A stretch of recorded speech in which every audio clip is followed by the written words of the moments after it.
네, 참여연대 사무처장 이지연입니다. 반갑습니다.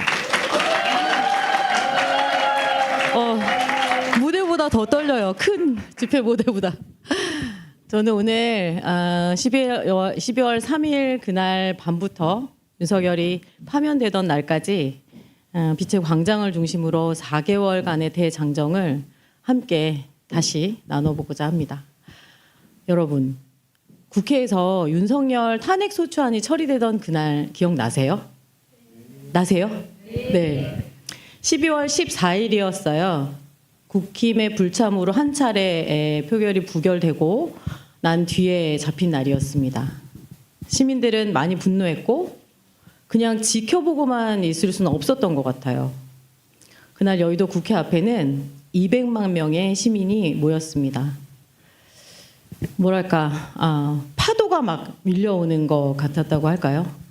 민주주의를 지키겠다는 마음으로 걸어서 한강다리를 건너서 밀려오는 시민들의 물결은 그 자체로 감동이었습니다.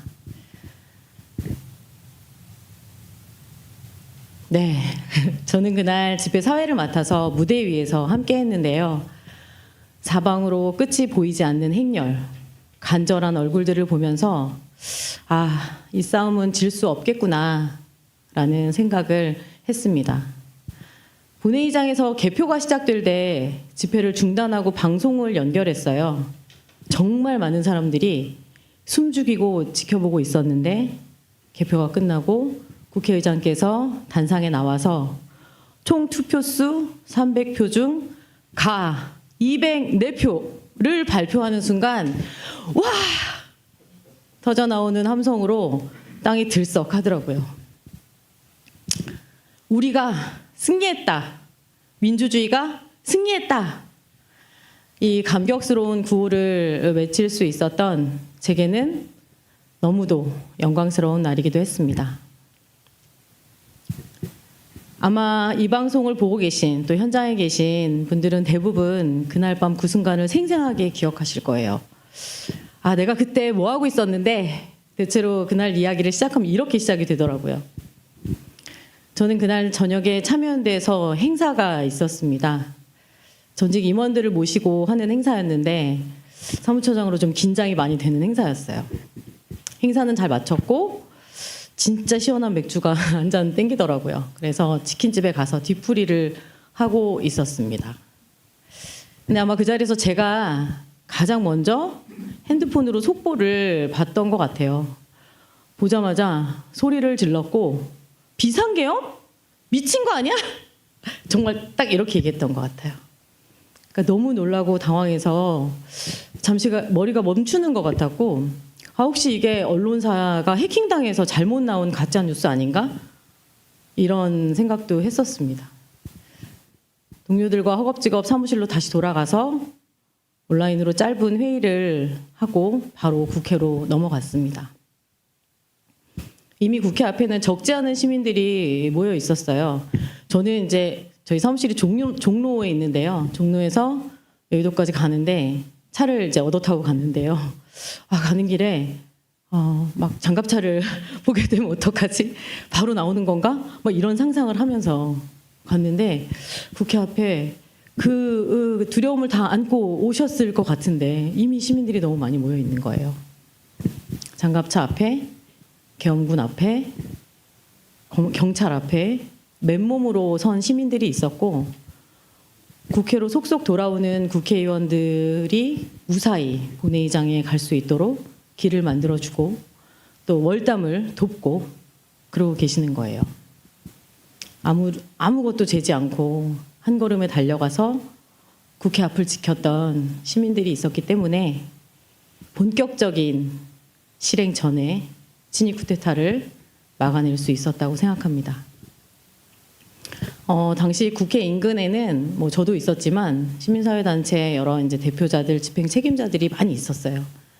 비상계엄 해제안이 이제 처리되는 것을 확인하면서 그 자리에서 바로 전면적인 저항 운동을 해야 한다라는 결정을 하고 윤석열 퇴진을 위한 비상행동에 나서기로 했습니다. 제가 그날 밤에 집에 들어간 시간이 새벽 4시 반쯤 됐던 것 같아요. 새벽 4시 반에 들어가면서 다음날 9시 기자회견을 예고하고 갔거든요. 광화문에 9시에 몇 시간 후죠? 한 대여섯 시간 후에 400명의 시민이 그 아침에 모였더라고요. 그렇게 결성된 단체가 국회와 한남동 그리고 광화문에서 탄핵과 파면 집회를 주관한 윤석열 즉각퇴진 사회대개혁 비상행동입니다. 도대체 무슨 일을 하려고 했을까 진짜 오랜 시간 궁금했는데 내란 수사재판을 통해서 이들이 무엇을 모의했는지 이제 조금씩 드러나고 있어요. 비상계엄이 제대로 계획대로 실행됐다면 어떤 일이 벌어졌을까요? 포고령대로라면 집회 시위는 모두 금지됐겠죠. 비상계엄에 반대하면서 거리에 나온 시민들과 경찰이 정말 격렬하게 부딪혔을 겁니다. 그들이 계획했던 것처럼 수만 명이 잡혀가고 군사재판에 회부됐을 거예요. 나라는 큰 혼란에 빠졌겠죠. 체포 명단에 들어간 정치인들과 저 같은 시민사회단체 활동가들은 아마도 여러 과정에서 체포돼서 박성재 법무부 장관의 지시대로 서울구치소에 수감됐겠죠. 노상원의 수첩대로라면 서해안 섬으로 끌려갔을 수도 있을 거예요. 저는 12월 3일 밤 그 혼란함 속에서도 사실은 다음날 아침 제 초등학생 아이 학교 보낼 걱정을 했거든요. 학교는 휴교를 안 한 것 같은데 얘는 학교에 가야 되는 것 같은데 이런 걱정을 했던 기억이 나는데 모든 것이 무너져 내렸을지도 모를 상상만 해도 끔찍한 상황을 시민들이 맨몸으로 막아낸 것입니다. 12월 4일에 저녁에 첫 집회가 열렸습니다. 준비하면서 저희가 종이컵하고 초를 5만 개나 주문했어요. 야, 그거 주문하면서도 회의 중에 아니 기후위기 시대에 이거 이래도 되는 거야? 막 논란을 하다가 차차 대체품을 찾자 이런 결정도 했었습니다. 그런데 집회에 나온 시민들의 손에 다른 것이 들려 있는 거예요. 요거 정말 오랜만에 청년들이 대열의 앞자리를 채우는 광경을 봤고 특히 여성 청년들의 참여가 두드러졌습니다. 각자 아끼는 응원봉을 들고 또 응원봉이 없으면 반짝이는 또 무언가를 들고 자신의 마음을 표현하는 소품 또 직접 만든 피켓, 깃발 이런 것들을 들고 K-팝에 맞춰서 신나게 구호를 외치고 함께 어깨를 거는 모습이 전 세계가 주목했던 K민주주의의 한 장이 되었습니다.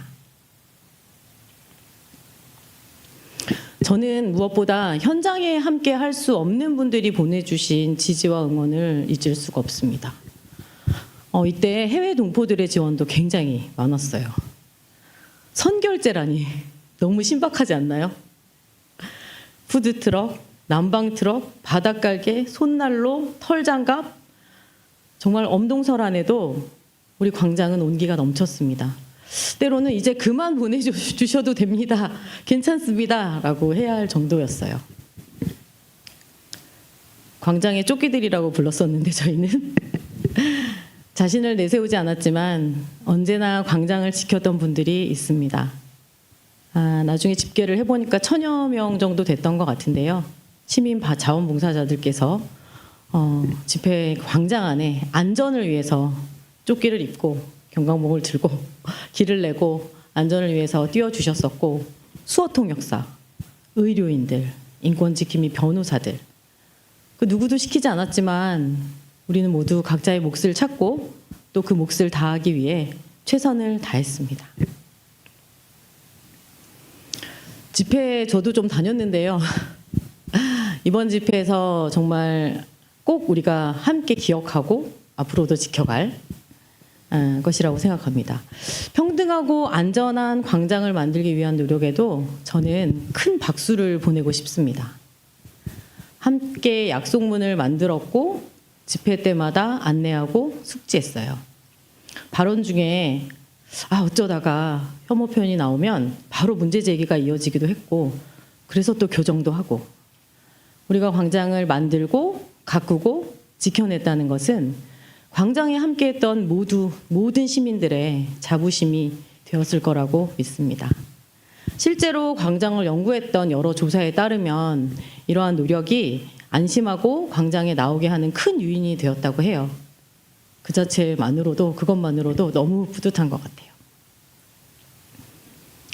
윤석열 파면의 4개월 여정에서 2개의 집회는 빼놓을 수가 없을 겁니다. 농민들이 윤석열 체포 구속을 걸고 각지에서 트랙터를 몰고 정말 저 남쪽에서부터 한 보름여에 걸쳐서 올라오셨어요. 남태령까지. 근데 사실 트랙터 투쟁은 오랫동안 있었는데요. 늘 여기서 막혔어요. 그런데 이번에는 달랐습니다. 농민들이 남태령에서 고립됐다는 소식이 SNS로 알려지면서 청년 시민들이 모이기 시작했고 꼬박 이틀을 함께 견디면서 결국 길을 열었습니다. 저는 그날 현장에서 함께하지 못하고 영상으로 지켜봤는데요. 길이 열리고 트랙터가 한남동으로 향하는 걸 보면서 이틀을 꼬박 정말 추웠거든요. 그때 함께 견딘 분들께 저절로 머리가 숙여지더라고요.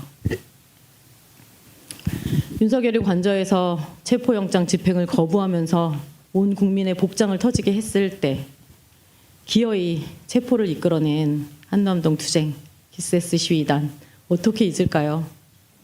폭설에도 은박담요를 두르고 밤새 꼿꼿이 자리를 지켰던 시민의 힘, 국민들과 연대하면서 결국 남태령 고개를 열어낸 시민의 힘, 이 힘들이 모여서 완강히 버티던 윤석열을 결국 체포로 이끌었습니다.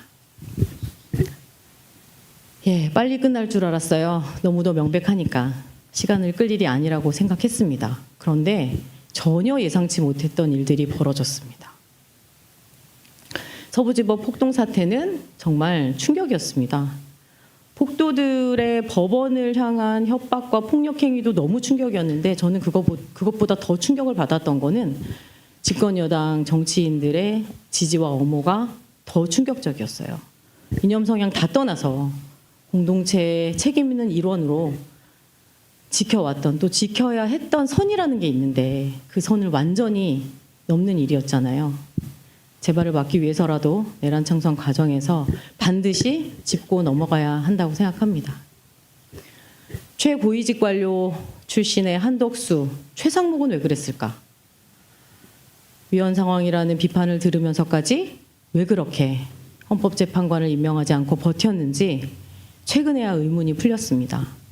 본인들은 반대했다고 했죠. 그렇게 진술했지만 CCTV 영상은 내란 방조, 내란범 복귀를 도운 정황을 너무 잘 보여주고 있어요. 윤석열의 구속 취소 역시 전혀 예상치 못한 일이었습니다. 법과 관행에 전혀 맞지 않는 직위원의 판결, 심우정 검찰의 항고 포기가 빚어낸 참사였습니다. 윤석열이 구치소에서 나오는 동시에 시작된 비상행동 대표자들의 단식 농성, 보름 가까이 이어졌었고 광화문 앞에 농성 텐트가 들어서기 시작합니다. 전국 곳곳에서 시국선언이 이어지고 날마다 집회가 열렸어요. 결국 그 힘으로 윤석열을 재구속시키고 지금은 구속 상태에서 이걸 재판을 받는다고 해야 될까요?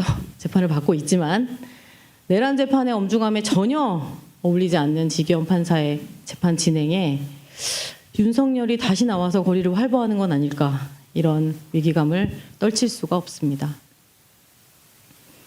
헌법재판소가 선고기일을 잡지 않고 시간을 끌고 있을 때 우리는 모두 피가 마르는 심정이었어요. 저녁 집회에 참석하기 위해서 날마다 광화문으로 퇴근하는 시민들을 보면서 제가 가슴이 막 울컥했던 적이 한두 번이 아니었어요.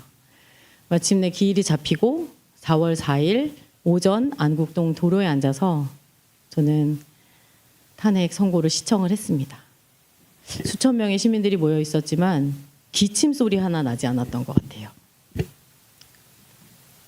주문, 피청구인 대통령 윤석열을 파면한다. 저는 터져 나오는 눈물을 참을 수가 없었고 그날 아마 한 1, 2년치의 눈물을 다 흘렸던 것 같아요. 요즘 많이 회자되는 밈이라고 하더라고요. 야 어딜 봐, 네가 해야지. 김연경 감독이 한 선수에게 한 말입니다. 저는 이걸 보고 왜 민주주의가 떠올랐을까요? 벌써 1년입니다. 지기현이 재판을 끄는 바람에 구속기간 만료 전에 윤석열 1심 선고는 물 건너갔어요. 사실 지금은 그 무엇도 안심할 수 없다고 저는 생각합니다. 윤석열은 적반하장이고 김용현, 한덕수, 이상민, 박성재 하나같이 인정도 사과도 없었습니다. 게다가 위헌 위법한 비상계엄에도 한마디 안 턴 법원이 내란 재판 내내 의심스러운 태도를 보이고 있으니 위기감이 커지는 건 당연하잖아요.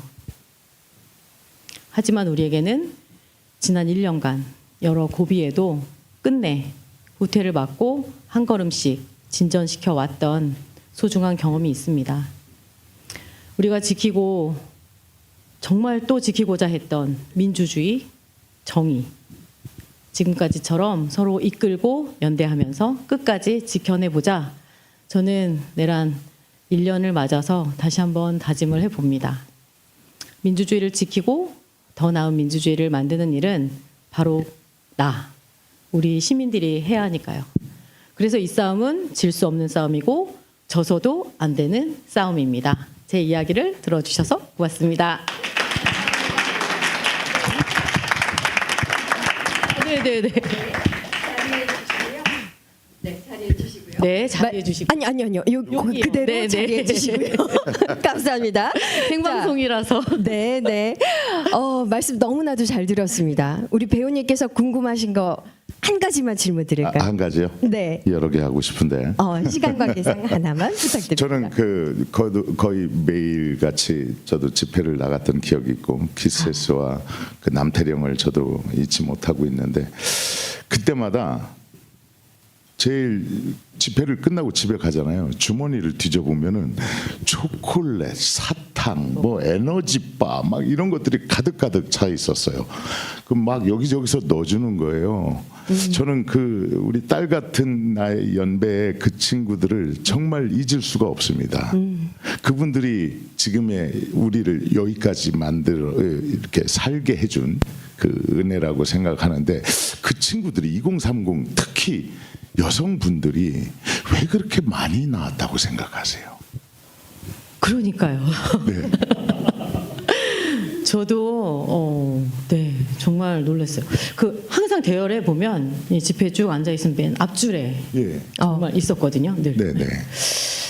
근데 이게 여성 청년들이 사실 집회에 처음 나왔냐 그럼 그런 건 아니고 그동안 이제 특히 뭐 이 성평등의 문제나 이런 이제 주요한 이슈들을 가지고 그동안 여성 청년들이 좀 움직였던 그런 행동들은 굉장히 많았던 것 같아요.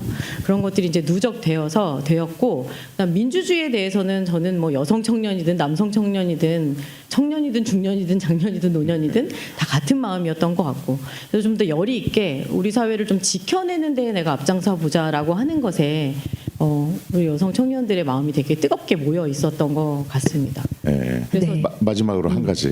네. 사실 이런 그 시민 단체가 앞에 나와서 이렇게 리드를 해주시는 것이 굉장히 중요한 일입니다. 그래서 후원금은 계속 잘 들어오고 있나요? 중요한 문제입니다. 네. 네, 뭐 단체들은 다 어려운데요. 뭐 예, 요 상황 이제 거치면서 참여연대를 통해서 참여연대의 경우를 본다면 이제 이 내란 상황 거치면서 집회 소식을 전해 받거나 하시는 분들이 후원금도 많이 넣어 주셨고 뭐 돈도 넣어 주셨지만 물건도 많이 보내 주셨어요. 예. 그래서 회원도 조금 늘고 그런 상황인데 시민 단체는 늘 목이 마릅니다. 네, 많은 관심 보내주시고요. 네, 자, 우리 민주주의의 김연경, 참여연대 김연경이신 분이 아니실까 싶습니다. 이지연 참여연대 사무처장님께서 아주 귀한 말씀해 주셨습니다. 계속해서 우리 응원하겠습니다. 박수 부탁드립니다. 고맙습니다.